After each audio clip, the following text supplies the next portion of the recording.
Formation ICOM Pro. Donc, au sommaire, tous les modules de la formation vont suivre cette même structure. Donc, on va avoir au début l'introduction, puis le programme du module, ensuite l'importance de se déclarer pour, au final, récapituler ce que vous allez apprendre. Introduction. Les objectifs de ce module sont de simplifier le juridique et la création d'entreprises, pouvoir se concentrer sur votre boutique et être serein dans son activité entrepreneuriale.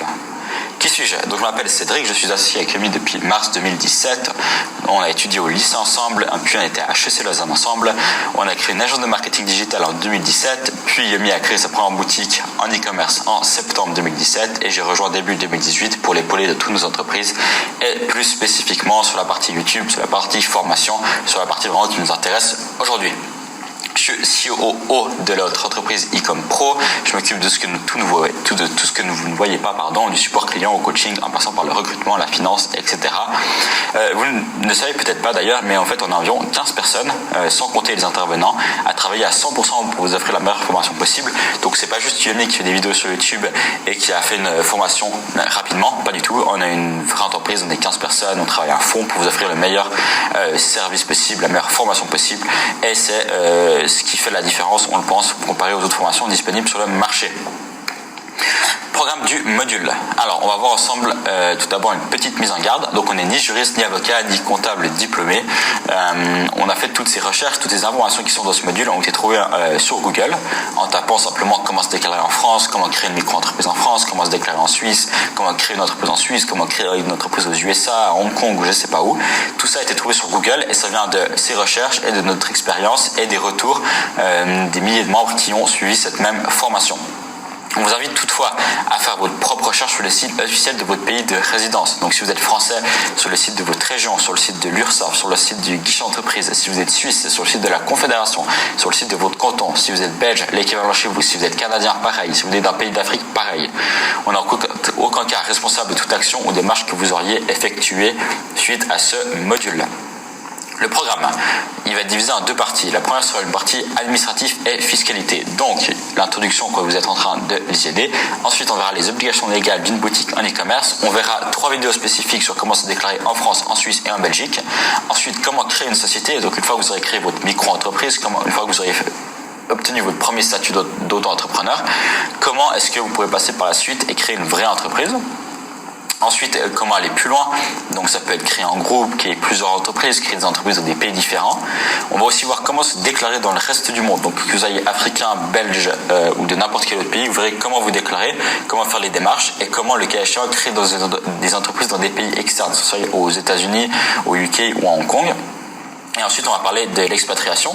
Donc, l'expatriation, c'est pas juste payer moins d'impôts, c'est pas juste partir de France parce que les impôts sont trop élevés. L'expatriation, c'est aussi profiter du fait qu'on a un business 100% en ligne, que vous pouvez simplement besoin de votre ordinateur portable et que vous pouvez le faire du monde entier.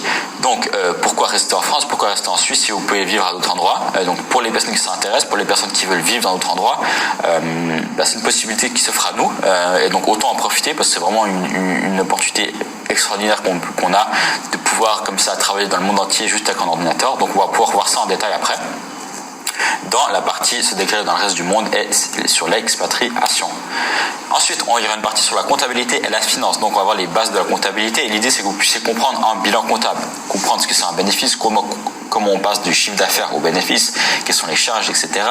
Comment est-ce que vous pouvez même aller dans un sens plus global, comprendre les comptes de résultats des grosses entreprises, comprendre si Facebook ou pas gagne de l'argent en fonction de leur compte de résultats. C'est ce qu'on va voir dans ce module. Donc, juste pour votre culture financière, c'est quelque chose d'assez intéressant. Et ensuite, on va voir comment construire un rapport de comptabilité mensuel. Donc, voir en gros quel argent vous avez gagné sur votre boutique le mois passé. C'est pas compliqué, mais c'est pas non plus si simple. Et il peut y avoir des petites erreurs qui peuvent coûter assez cher. Donc, c'est important de le faire bien. Comme ça, vous pouvez vraiment calculer les bénéfices que vous avez générés. Et ensuite, en même temps, en faisant ce rapport, en fait, on aura toutes les informations nécessaires pour remplir ces cotisations de micro-entreprise ou d'indépendants en Suisse, etc. Et finalement, il y aura une petite partie sur les banques en ligne parce que c'est vraiment un sujet assez important. C'est un petit point technique, mais qui est hyper utile. Donc, on va vous présenter des banques en ligne qui permettent de simplifier énormément votre vie d'entrepreneur.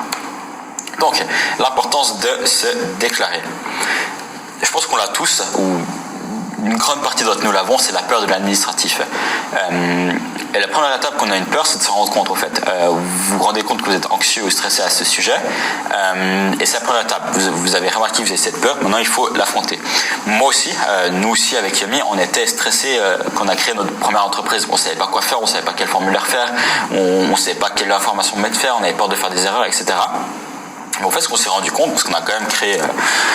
Franchement, on a dû créer 5-6 entreprises dans plusieurs pays différents. Et au fait, au final, les démarches sont toujours assez simples à effectuer. Vous avez toujours des professionnels qui sont là pour vous aider. Et il n'y a pas vraiment d'erreurs graves que vous pouvez commettre. Donc en fait, il ne faut pas avoir peur. Il faut simplement prendre les choses étape par étape. Et c'est le but de ce module aussi, c'est de simplifier, de vous montrer étape par étape comment le faire. Mais au final, on verra au final que c'est déclaré ou même plus loin créer une entreprise, c'est quelque chose qui prend moins d'1 heure. Et en fait, c'est assez facile à faire. Et donc, il ne faut pas vraiment avoir cette peur de l'administratif, il faut juste essayer de faire étape par étape, d'essayer de comprendre. Si vous avez des questions, vous pouvez toujours contacter les services compétents et ça ne posera pas de problème. Ensuite, comme je dis, on a mis en place ce module pour vous simplifier et vous expliquer toutes les étapes. En cas de question, et je vais insister là-dessus à plusieurs reprises dans ce module, vous pouvez contacter nos coachs, mais plus spécifiquement, vous pouvez appeler l'administration. Comme je dis, vous pouvez appeler l'URSSAF, vous pouvez appeler les responsables de votre région, vous pouvez appeler le guichet d'entreprise, vous pouvez appeler les personnes qui s'occupent de la création d'entreprise dans votre département, dans votre région, dans votre canton si vous êtes suisse. De manière générale, l'administration, elle est là pour vous aider et répondre à vos questions. Ça peut paraître contre-intuitif, on n'a pas l'idée, on a l'impression qu'on va un peu appeler les impôts, qui seraient des personnes aigries qui vont mal vous répondre, mais pas du tout. C'est des personnes qui tous les jours, il faut s'imaginer que tous les jours, la personne, elle passe devant elle des centaines et des centaines de dossiers de micro-entreprises. Donc elle connaît tout, elle connaît toutes vos spécificités. Vous êtes étudiant à l'étranger, vous avez votre domicile en France, vous êtes fonctionnaire, vous êtes ancien militaire, vous avez un contrat de travail, vous avez 2 contrats de travail, vous êtes en alternance, vous avez un stage, etc., etc. Vous pouvez avoir n'importe quel cas, cette personne l'aura déjà vu parce qu'elle traite des centaines et des centaines de dossiers. Pourquoi est-ce que j'insiste là-dessus en ce moment? C'est parce que ce module, c'est impossible d'être 100% précis dans un module fiscalité. Voilà, vous venez la plupart des gens de la formation viennent de France, de Suisse ou de Belgique, mais vous pouvez venir de pays différents. Vous pouvez habiter en France, mais ne pas être français. Vous pouvez habiter à l'étranger, mais être français. Vous pouvez être résident à plusieurs endroits. Comme je dis, vous pouvez être militaire, étudiant, fonctionnaire, etc. Et il y aura peut-être des petits cas qui vont changer.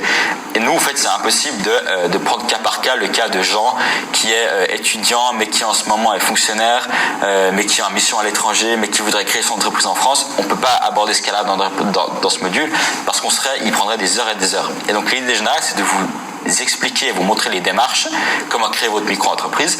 Et après, s'il y a un petit cas ou s'il y a une petite exception où vous ne savez pas comment la gérer, appelez l'administration. Vraiment, vraiment, ils sont là pour vous aider, ils vont vous aider et ils connaissent votre situation. Vous n'avez rien de spécial et il n'y a rien d'insurmontable. Ensuite, il ne faut pas vous laisser quelques démarches et quelques formulaires stopper votre pourquoi. Yami a beaucoup parlé de ça dans le module Mindset et c'était le but de ce module Mindset, c'était de préparer votre état d'esprit à créer votre entreprise et à générer vos premiers chiffres d'affaires. Vous déclarez, c'est l'équivalent de la douche froide du module Mindset. Vous avez pris une douche froide au module Mindset pour vaincre cette petite voix, pour arriver à vous dépasser, à vous surpasser et aller de l'avant dans la formation. Maintenant, se déclarer, faire ses premières étapes administratives, c'est l'équivalent de la douche froide, mais au niveau du business. Là, on passe dans le réel, vous allez créer votre première entreprise, vous allez le faire tout de suite, et faire cette première étape va vous permettre de, par la suite, pouvoir vous concentrer sur ce qui importe vraiment, c'est-à-dire générer de l'argent sur votre boutique e-commerce. De la même manière que cette petite douche froide, vous avez cette petite voix, vous dites pourquoi j'irai prendre une douche froide maintenant, pourquoi est-ce que j'irai prendre une douche froide à 11h du matin, j'ai pas besoin de me doucher, etc. Vous avez 1000 raisons. Et au fait, pour créer votre première entreprise, vous aurez aussi cette petite voix. Vous pouvez aussi vous dire, ah mais je peux le faire demain, je peux le faire après-demain, ah mais je peux attendre d'avoir ma boutique qui a commencé, ah mais je peux attendre d'avoir mon premier chiffre d'affaires. Oui, techniquement vous pouvez, de la même manière que techniquement vous pouvez ne pas prendre de douche froide. Mais l'idée ici, c'est de passer ce stade, c'est de passer ce cap et de faire les choses malgré que vous ayez cette petite voix qui vous dit de ne pas le faire. Et pourquoi c'est important de le faire, au-delà du point de vue mindset, d'aller de l'avant et de faire cette première étape dans votre aventure, c'est aussi que vous pourrez ensuite vous concentrer et vous aurez l'esprit libre sur votre boutique e-commerce. Comme on l'a dit, le but ici, c'est de vous apprendre à créer une boutique e-commerce, c'est pas de vous apprendre à être juriste. L'idée, c'est que vous avez mis de côté cette étape, vous avez créé vos premiers statuts et vous pouvez ensuite vous concentrer sur la création de votre entreprise. Que faire si des changements surviennent? Pourquoi est-ce qu'on pose cette question? Comme j'ai dit avant, des changements vont survenir.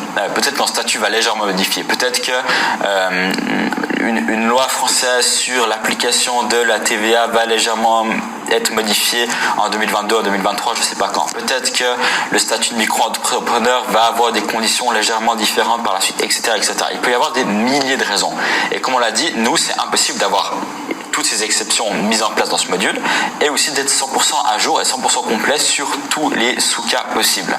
Il y a des cas qui dépendent de votre nationalité, de votre pays de résidence, de votre statut actuel, etc., etc., etc. Nous, notre but de ce module, c'est d'aborder les cas les plus courants, que ce soit en France, en Suisse, en Belgique, etc., et d'essayer d'être le plus complet possible de manière générale.